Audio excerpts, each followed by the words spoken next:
भगवते वासुदेवाय। ओम नमो भगवते वासुदेवाय। ओम नमो भगवते वासुदेवाय। ओम नमो भगवते वासुदेवाय। ओम नमो भगवते वासुदेवाय। ओम नमो भगवते वासुदेवाय।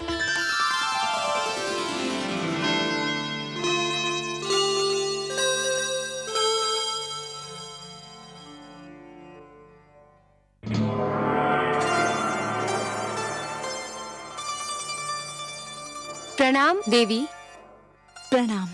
हमारे अहोभाग्य कि विष्णु भार्या ने शिवलोक में पधारकर उसे पावन कर दिया। विराजिए।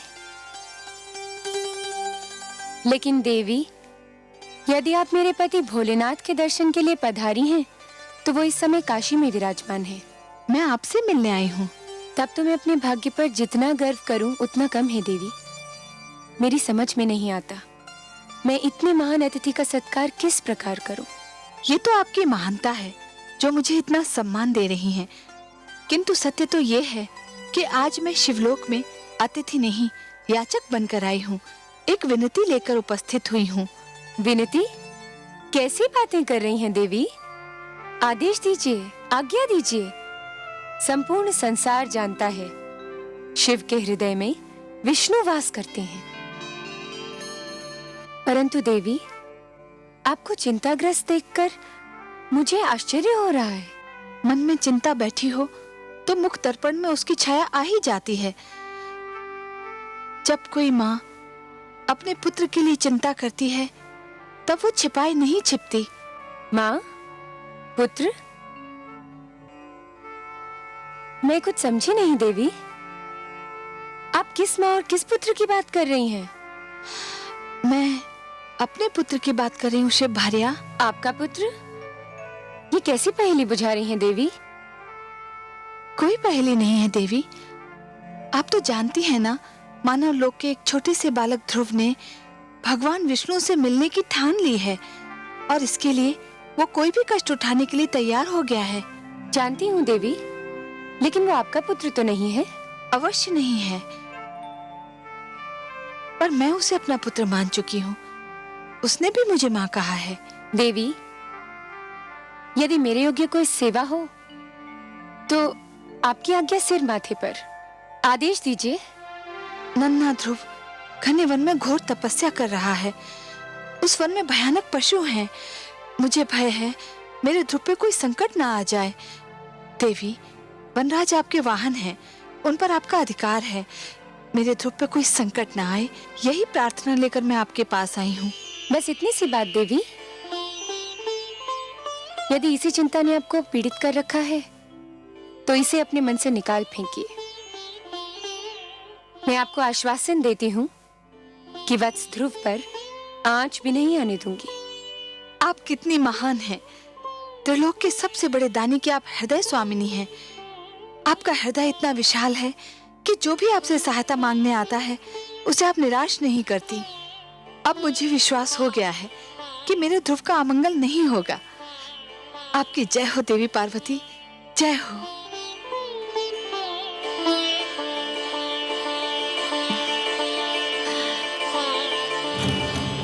भगवते वासुदेवाय। ओम नमो भगवते वासुदेवाय। ओम नमो भगवते वासुदेवाय। ओम नमो भगवते वासुदेवाय। ओम नमो भगवते वासुदेवाय। ओम नमो भगवते वासुदेवाय। ओम नमो भगवते वासुदेवाय। ओम नमो भगवते वासुदेवाय। ओम नमो भगवते वासुदेवाय। ओम नमो भगवते वासुदेवाय।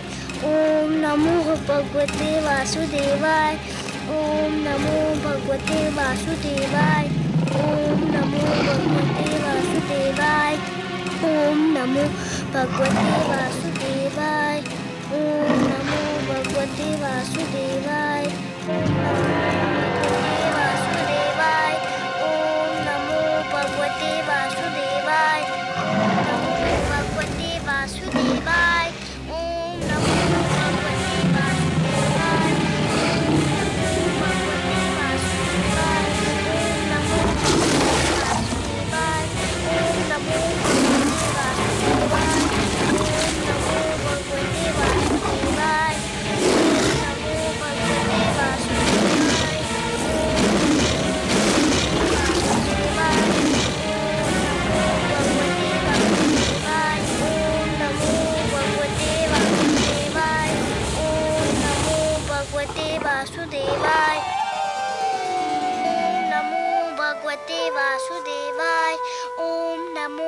धन्य हो पुत्र, धन्य है तुम्हारी ये तपस्या, तुम्हारा ये विश्वास, तुम्हारा ये दृढ़ निश्चय।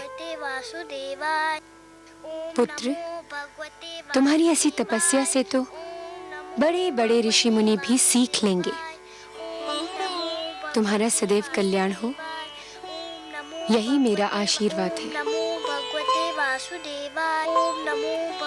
तुम्हें सदैव सफलता मिले पुत्र, यही मेरी कामना है।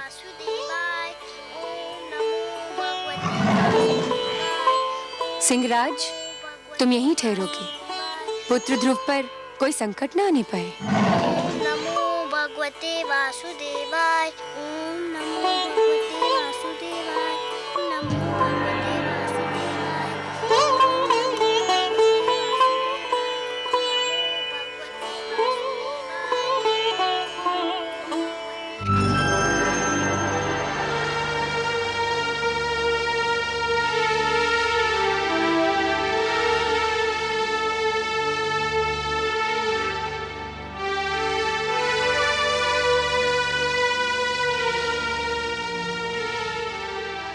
आइए देवी, पधारिए। कहिए कैसा रहा आपका ध्रुव अभियान? आपकी कृपा से भोलेनाथ, ध्रुव को कोई हानि नहीं पहुंची। वो बाल बाल बच गया। मैं सही समय पर वहां पहुंच गई थी। परंतु देव, मेरे आश्चर्य की सीमा ही नहीं रही ये देखकर कि बालक ध्रुव ने इतना सब कुछ हो जाने के पश्चात भी आंख तक नहीं खोली, जैसे कि उसे ज्ञान ही न हो कि वो किन संकटों में घिरा हुआ है। वातावरण से अनजान वो बालक आंखें मूंदे दृढ़ संकल्प के साथ मंत्र जाप करता रहा। इसमें आश्चर्य की क्या बात है देवी? ध्रुव का तो अर्थ ही होता है अटल और दृढ़ निश्चय। जो अटल है वो ध्रुव है, जिसे कोई अपने स्थान से डिगा नहीं सकता, वही ध्रुव है। कितने भाग्यशाली होंगे वो माता पिता देव जिनका वो पुत्र है। देवी, भाग्य की परिभाषा सभी अपने अपने ढंग से और अपनी अपनी स्थिति के अनुसार करते हैं। बालक ध्रुव के माता पिता अवश्य भाग्यशाली हैं, किंतु यह सत्य अभी तक उन पर विदित नहीं हुआ है। वे स्वयं को इसलिए अभागे समझ रहे हैं क्योंकि उनका पुत्र, उनकी आंखों का तारा उनकी आंखों से ओझल हो गया है। तनिक देखिए तो क्या दशा हो रही है उन बेचारों की।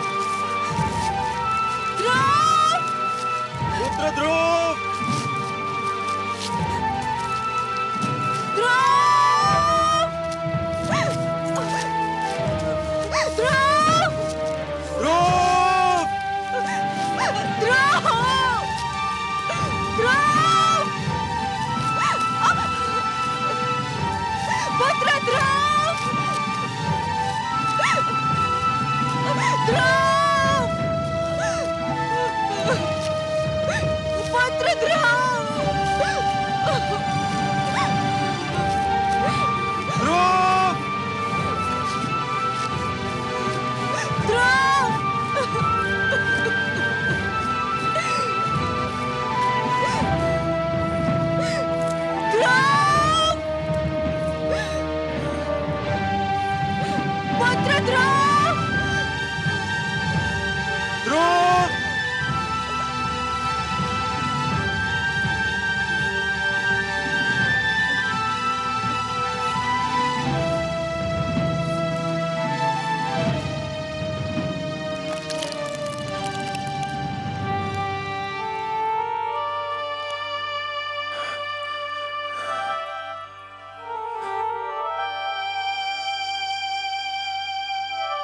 नहीं नहीं, हे जल, हम प्यास से तड़प रहे हैं, परंतु हम तुझसे अपनी प्यास कैसे बुझाएं? न जाने हमारे लाडले पुत्र ध्रुव की प्यास तूने बुझाई है या नहीं।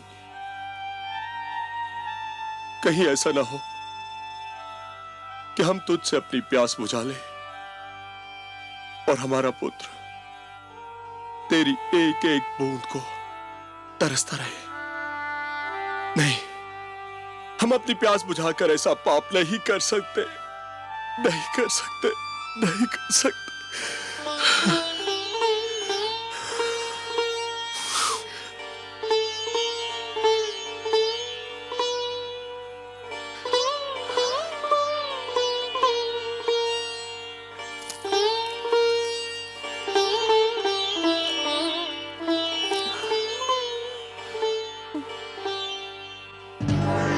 नारायण नारायण।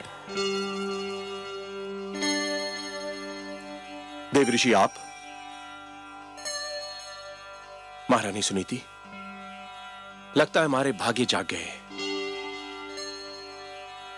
आपके दर्शन करके तो हम धन्य हो गए। न जाने कब से हमारी आंखें आपके दर्शनों की प्यासी थी। आंखों की प्यास यदि बुझ गई हो तो अब आप जल से अपनी प्यास बुझाएं।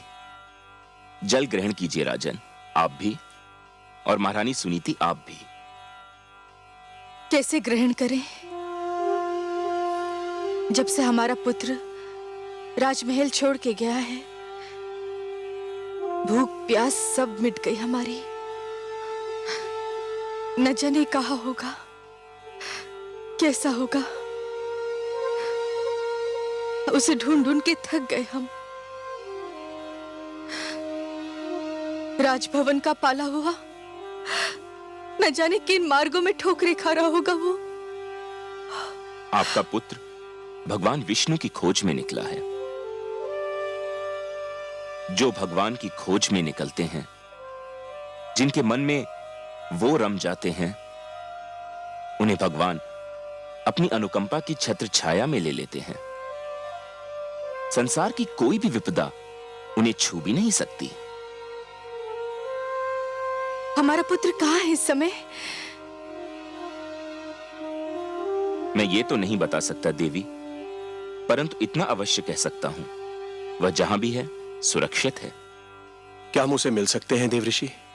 यह भी संभव नहीं है, क्योंकि ध्रुव भगवान विष्णु के अतिरिक्त किसी से मिलना नहीं चाहता। फिर आप उससे कैसे मिल सकते हैं? हे देवर्षि, क्या हम उसकी एक झलक भी नहीं देख सकते? नहीं देवी, यह भी संभव नहीं है। क्यों संभव नहीं? इसलिए क्योंकि उसे स्वयं भगवान विष्णु की एक झलक देखने की धुन है, इसलिए आप उसे देख न पाएंगी। मेरा परामर्श मानेंगे राजन? आज्ञा दे प्रभु। आप अपनी राजधानी लौट जाइए। यह संभव नहीं है देव ऋषि। मैं प्रण कर कर निकला था कि लौटूंगा तो ध्रुव को साथ लेकर, नहीं तो मैं भी नहीं लौटूंगा। नारायण नारायण। महाराज उत्तानपाद, आप भी विचित्र प्राणी हैं। क्यों प्रभु? आपने तो मानो ठान ली हो कि जीवन भर वही करेंगे जो दूसरों के लिए कष्टदायक हो। ये आप क्या कह रहे हैं प्रभु? मैंने तो कभी किसी को कोई कष्ट नहीं पहुंचाया। किसको नहीं पहुंचाया? कौन सा धर्म निभाया आपने जिससे दूसरों को सुख मिले? मैं आपका कटाक्ष समझा नहीं प्रभु। कटाक्ष नहीं, ये सत्य है राजन। सबसे पहले आप पति धर्म भूले। आपने सुंदरता में अधिक रुचि ली, नीति को महत्व नहीं दिया। सुंदर सुरुचि को पाकर आप सुशील सुनीति को भूल गए। आपने पिता का भी धर्म नहीं निभाया। इसलिए आज आपके जिस पुत्र को आपके स्नेह की छांव में होना था, वह इस झुलसाती धूप में भटक रहा है। और अब अपनी प्रजा को कष्ट देकर आप एक राजा के धर्म से भी विमुख होना चाह रहे हैं। परंतु प्रभु, मैंने प्रजा को तो कोई कष्ट नहीं दिया है। कैसे नहीं दिया? राजकाज की बागडोर और अपनी प्रजा के हित को एक स्वार्थी नारी की दया पर छोड़कर आप समझते हैं कि आपने अपनी प्रजा को बहुत सुख दिया है। जो राजा अपने परिवार की समस्या में पड़कर अपनी प्रजा के हित को भूल जाए, उसे राजा कहलाने का कोई अधिकार नहीं है। एक सुंदर नारी की सुंदरता में आप ऐसा फंसकर भटके कि धर्म का मार्ग ही भूल गए। राजन, जब एक व्यक्ति भटकता है तो केवल वही व्यक्ति भटकता है, किंतु जब एक राजा भटकता है तो पूरा देश भटक जाता है, राष्ट्र भटक जाता है। आप सत्य कहते हैं प्रभु, परंतु मेरे लिए अपने पुत्र को भूल पाना संभव नहीं। मैं राजा अवश्य हूं, पर पिता भी तो हूं।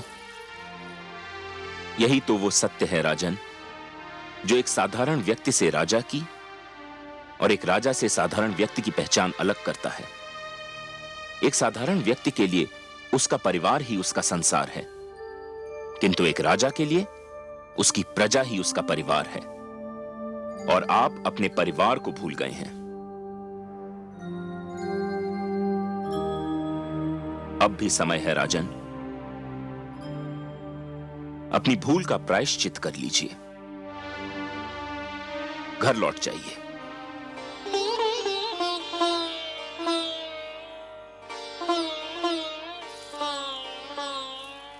देवर्षि, आप तो मेरे पूज्य पितामह हैं, सृष्टि के सबसे महान पथ प्रदर्शक हैं। आपने तो सदैव ही भटकों को मार्ग दिखाया है। आपने मुझे भी धर्म का मार्ग दिखाया है। मुझे मेरी भूल बताकर आपने बड़ा उपकार किया है। प्रणाम है आपको, बारंबार प्रणाम है।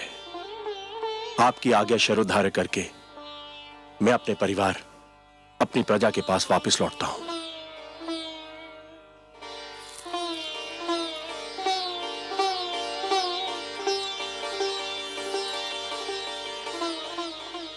चलिए महारानी।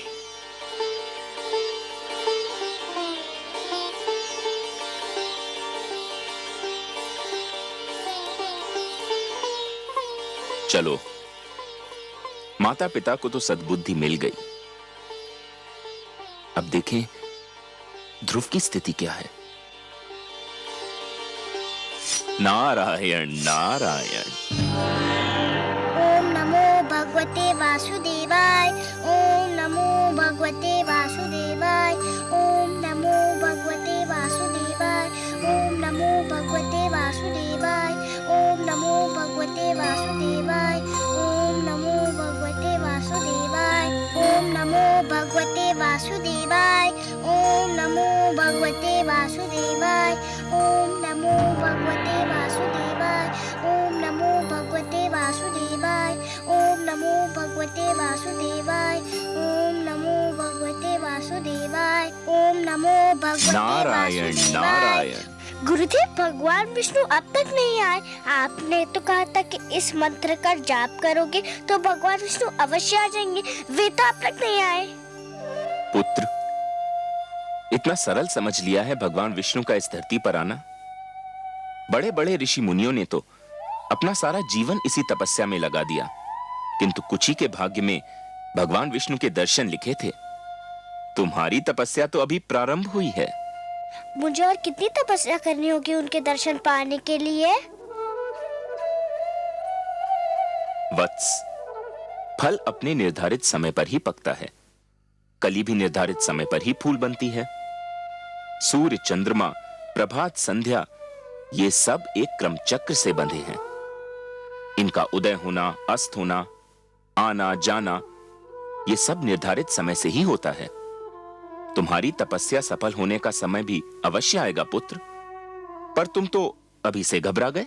घबराया नहीं गुरुदेव, पर कहीं मेरी तपस्या में कोई कमी तो नहीं रह गई जो भगवान विष्णु अभी तक मेरे पास नहीं आए? तुम्हारी बात में तथ्य है पुत्र।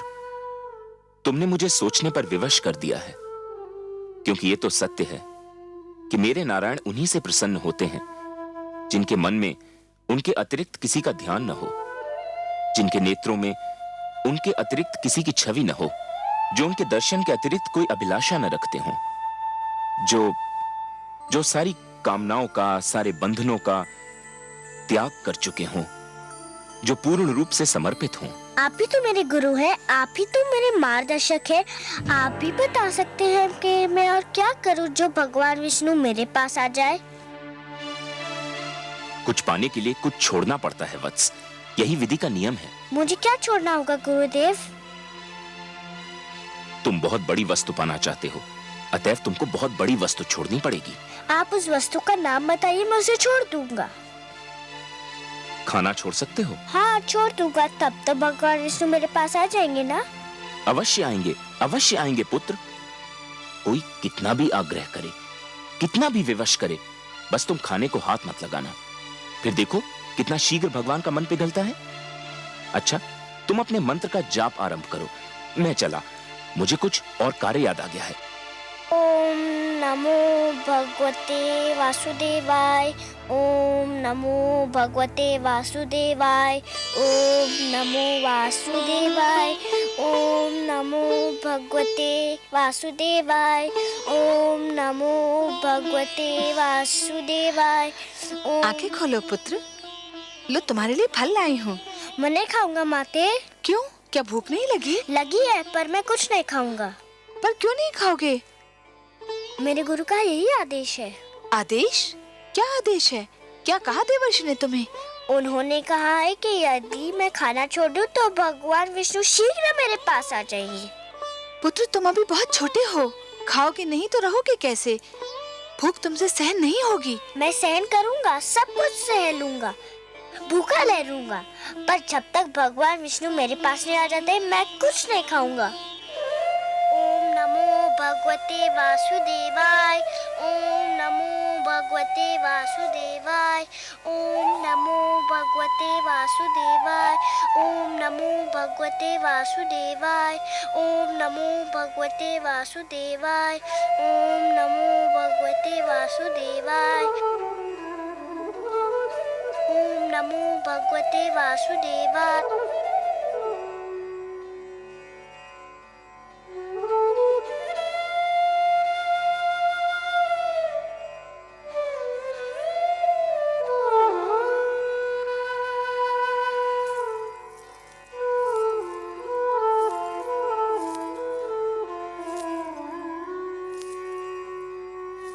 आपका मुख आपके मन का दर्पण है देवी। मन में चिंता हो तो उसकी छाया आपके मुख पर कहीं दूर से दिखाई देने लगती है। और आज तो आप सिर से पांव तक चिंता की मूर्ति बनी हुई हैं। सब कुशल तो है? कुशल कहाँ कमल नयन, देवर्षि नारद को न जाने समस्याएं खड़ी करके क्या आनंद आता है। एक और नई समस्या खड़ी कर दी उन्होंने। अब कौन सा नया पुष्प खिलाया उन्होंने? पहले तो उसे वन में तपस्या करने के लिए छोड़ दिया। मुझे यही चिंता क्या कम थी कि वन के पशुओं से उसकी रक्षा कैसे होगी। और अब उन्होंने ध्रुव को आदेश दिया है कि आहार भी त्याग दे। देवर्षि ध्रुव के गुरु हैं। गुरु की आज्ञा का पालन करना शिष्य का कर्तव्य होता है। गुरु तो भगवान से भी बड़ा होता है। इसका अर्थ ये हुआ कि आप भी देवर्षि से सहमत हैं? वो तो नन्हा सा बालक है, तनिक सोचिए तो, आहार त्यागने से उसकी क्या दशा हो जाएगी। क्षमा कीजिए प्रभु, संभवतः आपको भी उसकी पीड़ा पर दया नहीं आ रही। ये आप नहीं बोल रही हैं देवी, ये आपके भीतर समाई हुई एक नारी, एक मां बोल रही है। यही समझ लीजिए करुणा सिंधु, पर मुझसे उसकी दशा देखी नहीं जाती। दया कीजिए उस पर, दया कीजिए मुझ पर। मुझे आपसे सहानुभूति है देवी,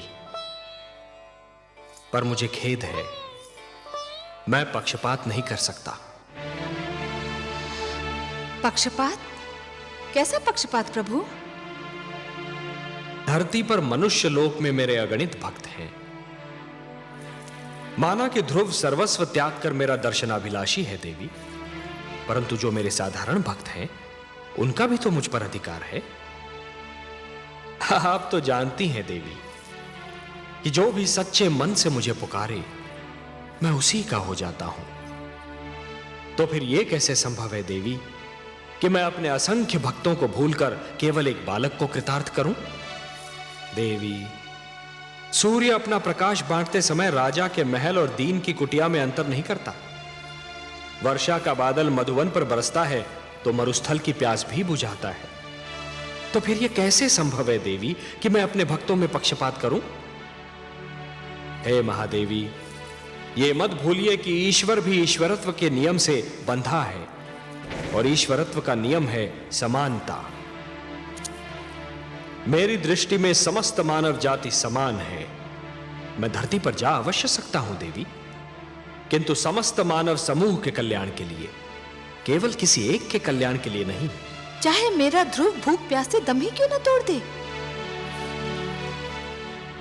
मैं आपसे पहले भी कह चुका हूं देवी कि मैं विधाता के कार्यों में हस्तक्षेप नहीं कर सकता। मुझे आपसे सहानुभूति है, परंतु यदि विधाता ने उसके भाग्य में यही लिख दिया हो तो फिर यही होकर रहेगा।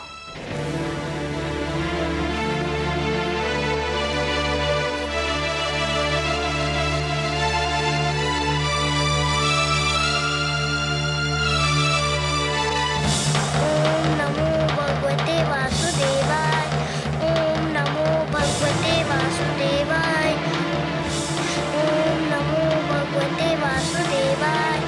ओम नमो भगवते वासुदेवाय। ओम नमो भगवते वासुदेवाय। ओम नमो भगवते वासुदेवाय। ओम नमो भगवते वासुदेवाय। ओम नमो भगवते वासुदेवाय। ओम नमो भगवते वासुदेवाय। ओम नमो भगवते वासुदेवाय। ओम नमो भगवते वासुदेवाय। ओम नमो भगवते वासुदेवाय। ओम नमो भगवते वासुदेवाय। ओम नमो भगवते वासुदेवाय। ओम नमो भगवते वासुदेवाय। ओम नमो भगवते वासुदेवाय। गंधर्व मलय केतु, ये नन्हा सा बालक अकेले इस भयानक वन में क्या कर रहा है? देखते नहीं गंधर्व राज चित्ररथ भगवान विष्णु के मंत्र का जाप कर रहा है। ये बालक अवश्य ही उनका मन जीतने का प्रयत्न कर रहा है।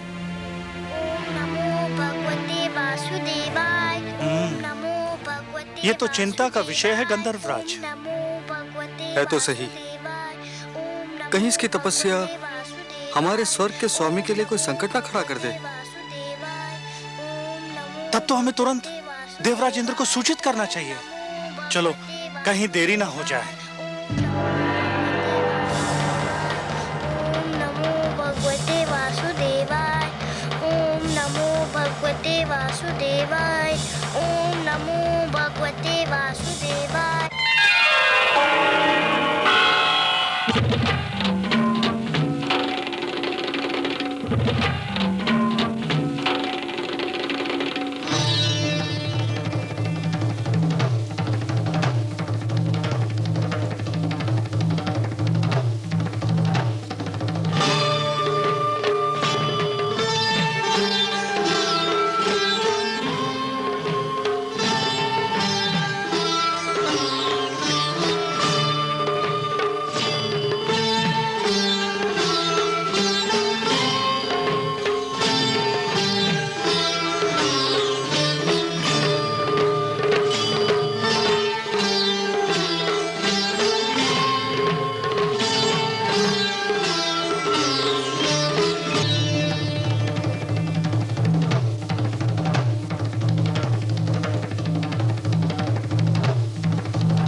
देवराज, देवराज, देवराज, देवराज! क्या बात है गंधर्वराज चित्ररथ? क्या हुआ गंधर्व मलय केतु? तुम दोनों इतने घबराए हुए क्यों लग रहे हो? क्या कहीं कोई अनर्थ हो गया? अनर्थ हुआ तो नहीं देवराज, पर हो अवश्य सकता है। स्वर्ग पर संकट की छाया है। क्या कह रहे हो? तुम तो लगता है अपना मस्तिष्क ही खो बैठे हो। तुम बताओ मलयकेतु, क्या बात है? हम दोनों एक वन से जा रहे थे कि हमें एक छोटा सा बालक भगवान विष्णु की तपस्या में मग्न दिखाई दिया। तो क्या हुआ? उसके सामने फलों से भरी थाली रखी हुई थी, सारे फल सूख चुके थे। इसका अर्थ यह हुआ कि उसने आहार भी त्याग दिया है। बड़ी कठिन तपस्या लग रही थी उसकी। एक बालक क्या और उसकी तपस्या क्या गंधर्वराज? हमें इससे क्या भय? हमारे मन में उसे तपस्या करते देखकर ये भय समा गया कि कहीं वो भगवान विष्णु से इंद्रासन ना मांग ले। मेरा आसन? ये क्या कह रहे हो? गंधर्व मलयकेतु सत्य कह रहे हैं देवराज। धरती लोक के वासियों की दृष्टि सदैव इंद्रासन पर लगी रहती है। इंद्रासन इतना महान है कि हर कोई उसे लेना चाहता है। स्वर्ग को कौन नहीं जीतना चाहता देवराज?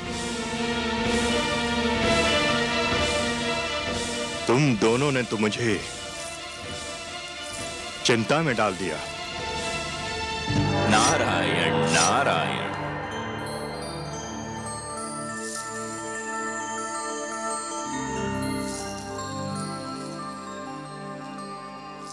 बड़ी शुभ घड़ी में पधारे आप देवर्षि। मैं सोच ही रहा था कि अपनी चिंता का भागीदार किसे बनाऊं कि आप आ गए। मैं आपकी कोई सेवा कर सका तो स्वयं को धन्य समझूंगा। आपको ज्ञात है कि एक बालक वन में भगवान विष्णु के लिए तपस्या कर रहा है? हाँ, मैं जानता हूं। उस बालक का नाम ध्रुव है। क्यों कर रहा है वो तपस्या? बड़ा विचित्र प्रश्न है देवराज। क्या आप किसी को तपस्या करने का भी अधिकार नहीं? परंतु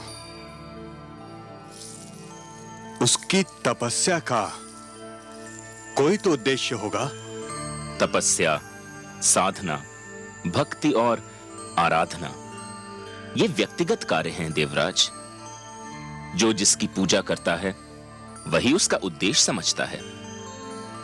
आराधक और आराध्य के बीच आने का किसी को भी अधिकार नहीं। मुझे इतना भोला न समझिए देवर्षि। धरती के वासी स्वार्थ के बिना ईश्वर की पूजा भी नहीं करते। इस बालक का भी अवश्य ही कोई स्वार्थ है। मानता हूं देवराज, आप सत्य कह रहे हैं, किंतु ध्रुव के विषय में कहना उचित न होगा। क्यों? मानव लोक के वासियों के मन में साधारणतया दो ही प्रलोभन होते हैं। या तो उन्हें सत्ता का लोभ होता है या फिर धन का। ध्रुव महाराज उत्तानपाद का ज्येष्ठ पुत्र है, सो उसे सत्ता का क्या लोभ होगा? सत्ता तो आज नहीं तो कल उसके हाथों में आनी ही है। और आप तो जानते ही हैं देवराज कि धरती पर जिसके हाथों में सत्ता होती है उसके चरणों में धन का ढेर लग जाता है। सो ध्रुव को धन का भी लोभ नहीं हो सकता। हमारे गंधर्व तो कुछ और ही सोचते हैं। क्या सोचते हैं आपके गंधर्व? इनका विचार है और हमारे विचार में इनका विचार कुछ अनुचित भी नहीं कि ध्रुव भगवान विष्णु से वरदान में हमारा सिंहासन मांगने वाला है। नारायण नारायण। देवराज, धरती पर कई बार प्रलय आई और फिर सृष्टि की रचना भी हुई। युग बदले, शताब्दियां बदली, कल्प बदले, मनवंतर बदले, पर नहीं बदले तो आप। उधर क्षण भर को किसी ने साधना में आंख क्या बंद कर ली, इधर आपका सिंहासन डोल गया। विश्वास कीजिए देवराज, ध्रुव का ऐसा कोई उद्देश्य नहीं है। आप जानते हैं देवर्षि की इंद्रासन पर सबकी आंखें लगी रहती हैं। पहले भी कई बार कई लोग इसे हथियाने का प्रयास कर चुके हैं। मुझे यही चिंता है। आपको चिंतित रहने का इतना अभ्यास हो चुका है देवराज कि यदि आप चिंतित न लगें तो अधूरे से लगते हैं। ध्रुव की दृष्टि में इंद्रासन तुच्छ है। उसकी दृष्टि तो कहीं और ऊंचाई पर लगी हुई है। परंतु आप चाहते क्या हैं देवराज? मैं चाहता हूं कि उसकी तपस्या में बाधा पड़ जाए। उसकी साधना टूट जाए। आप अपनी इच्छा के स्वामी हैं देवराज, किंतु इतना जान लीजिए कि ध्रुव के मन में जो सूर्य उदय हो चुका है, उसे विरोध की कोई भी घटा ढांप नहीं सकती। उसके जीवन में जिस सुगंध ने जन्म ले लिया है, उसे कोई भी दीवार रोक नहीं सकती। मैं रोकूंगा उसे, आप देखते जाइए। अवश्य दिखाइए। मुझे तो यूं भी आपकी लीला देखने में बड़ा आनंद आता है। नारायण नारायण। रक्षिता, आज्ञा देवराज। रक्षिता, तुम्हें अभी इसी समय धरती पर जाना है, उस वन में जाना है जहां एक नन्हा बालक ध्रुव भगवान विष्णु के लिए तपस्या कर रहा है। तुम्हें उसकी तपस्या भंग करनी है। जो आज्ञा देवराज। उसकी तपस्या भंग करने का ढंग मैं बताता हूं तुम्हें, ध्यान से सुनो। ओम नमो भगवते वासुदेवाय। ओम नमो भगवते वासुदेवाय।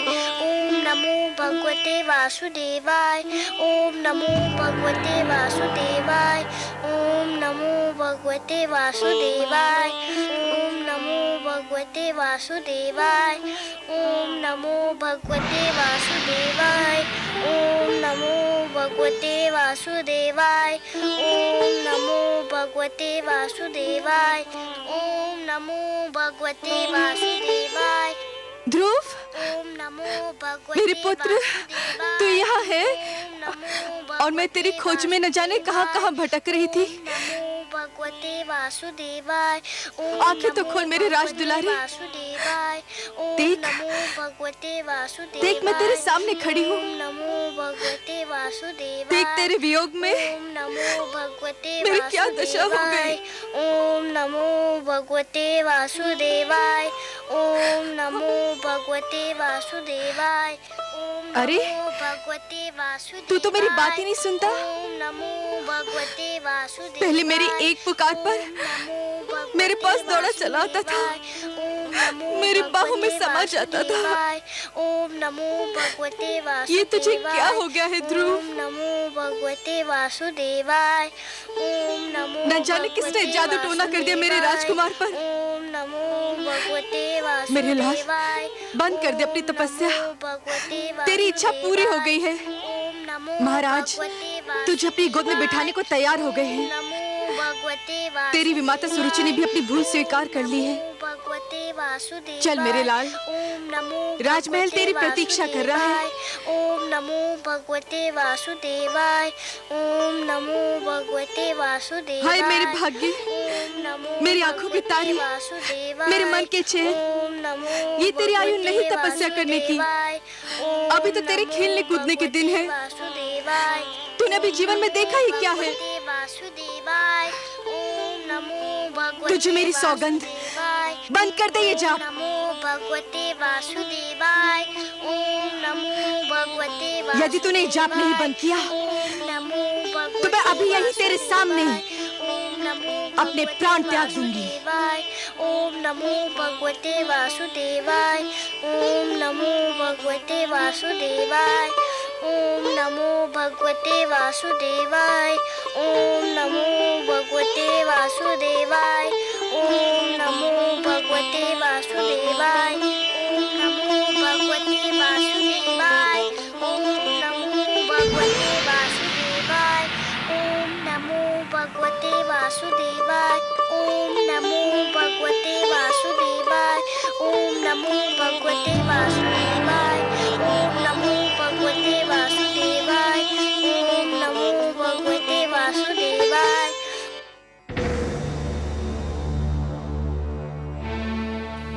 तुमने खाना छोड़ दिया है। यदि पानी पीना भी छोड़ दो तो भगवान विष्णु और भी शीघ्र तुमसे मिलने आ जाएंगे। ओम नमो भगवते वासुदेवाय। ओम नमो भगवते वासुदेवाय